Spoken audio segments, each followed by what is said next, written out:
Have you ever thought about how much meaning you give to fear?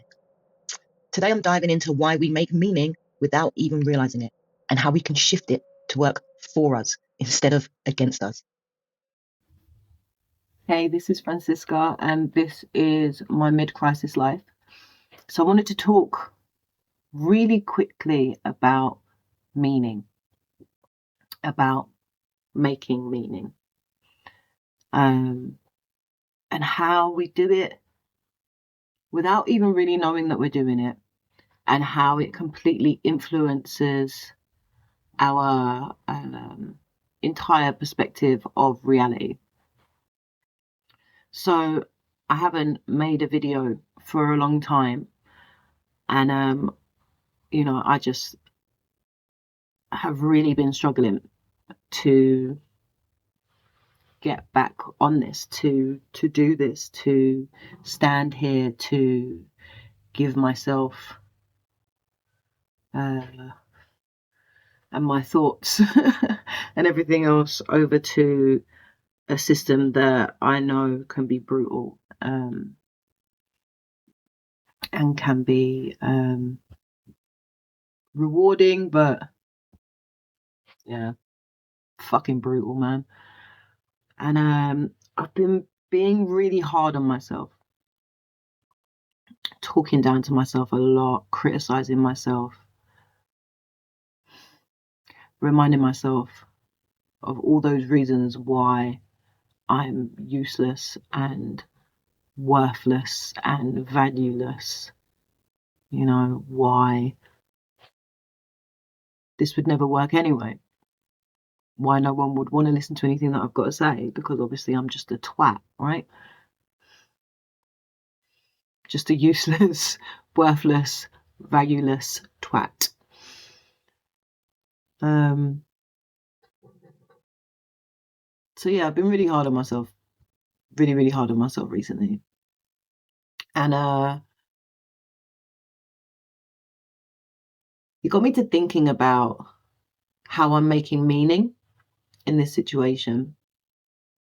So this fear that I've had, that is a whole dichotomy of its own, right? And there's another video that I made about it, and I'll put it up here if you want to see what I feel this fear is, right? But this fear and the way that I was perceiving it was really unhealthy. Unhealthy for me, unhealthy for my thought processes, unhealthy for my emotional well-being, for my mental well-being. Just really unhealthy all around. And it was because I kept on, I don't know, like measuring the fear as being the measure by which I measure my value. So the more scared I am, the less value that I have, basically, right? And therefore, the more immobilized I am, because the more negative shit that I'm telling myself every single day, all day. But something happened the other day. I was talking to my cousin, and we had this really good hour and a half long conversation. She called me up to talk to me about a situation that was going on in her life, and we chatted, and she was asking me about my views about certain things and whatever else. Anyway, towards the end of the conversation, and I could feel it happening, right? I built this momentum while I was talking to her, and I was like in my element, giving advice and talking and all the rest of it, right? There was a moment at which I completely lost her attention. Not just her attention, but her investment in the conversation. And I see it happening at other times as well with other people when I talk to them. And I see it happening if I show someone a video. There'll be a point at which they're super, super invested. And then all of a sudden, like, they've just glazed over. And I think what I realized that I can be quite sanctimonious, particularly if I feel like, oh, I know what I'm talking about and I've got this person's attention, I switch into this like, yes, let me preach to you. Let me preach over you guys. Yeah. Everything that I say has meaning. Listen to all of it because I am your fucking guru, you know? And it's this really egotistical, prideful, sanctimonious attitude that I adopt as soon as I know that I've got someone's attention. And I know for me that's about like that whole dynamic of I need your validation, but then if you give it to me, if you don't give it to me, I'm worthless. If you give it to me, I'm worthy of everything. And now I get to kind of be on a bit of a high horse. So that's just to do with me. But what it led me to think about was how actually, if I choose to make meaning out of being fearful, and I choose to tell myself that being fearful means that I've lost somehow, that I've lost the game. Oh, I just lost the game. Anyway, if I tell myself that, then that's the meaning that I've made of it, right? And that's what fear means. But actually, what if that fear is completely necessary? What if that fear is the thing that causes me to, I don't know, not doubt myself, but that it keeps me on my toes, that it keeps me questioning always whether or not what I'm doing means anything, is valuable to anybody else, right? What if it's the thing that keeps me humble? What if the thing is the thing that keeps me connected, you know? What if it's the thing that, I don't know, creates genuinity with what I'm saying? What if I need the fear? And what if I stop looking at the fear as something that needs to be pushed away or shoved down or discarded or ignored or avoided or distorted or whatever, right?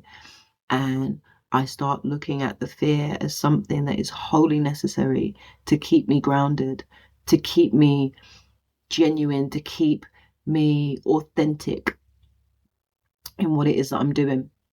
Because I honestly think the minute that I'm not scared is the minute that I become a bit of a dick. So it's like, okay, how do I balance those two things, right? How do I allow this fear to be and understand that there's a real purpose to it, that there's a real need for it, that there's a real value, there's weight in that thing, without allowing it to spill over and become actual fear, disabling fear, you know, that stops me from doing the thing that I want to do. I'm not gonna lie, I don't really know. I don't really know how I do that. Other than, I guess, just to say, like, being aware that I choose the meaning, that we all choose the meaning. You choose the meaning. We all choose the meaning of anything that we have in our lives. It's just that over time we kind of get used to this thing meaning this because this is what it's meant previously. So we just assume, like, okay, well then I'm feeling that feeling again. I'm in that situation again. I'm having those thoughts again. Therefore, it has to be this, right? But I think if we can start from the point at which we decide, actually, I choose the meaning of this situation. I choose the meaning of these feelings. I choose the meaning of this. And having real control over our mind, and not control, but real, like wherewithal, right? In our mind to say, I'm the one that's in control, actually. And I think also just always searching, right? Always searching for, is this the truth? Is this the truth? Is the truth of the situation that I've lost all momentum, that I'm too scared to start up again, and that means that I should have no value because what the fuck am I doing with my life? Right? Or is the truth that I need this in order to stay humble and genuine and authentic? Or is the truth that both of those things are true? I don't know, right? But I can choose. I get to choose. That's the whole point. I get to choose. I get to choose what the truth is. And I think we just forget that so much as people. We forget that actually I'm the one that's making meaning. I'm making meaning to everything that's happening. Like, I choose what all of it means. I choose what value I give it. I choose. I choose. I choose. You choose. So, yeah, I think that's it. Something that I'm grateful for.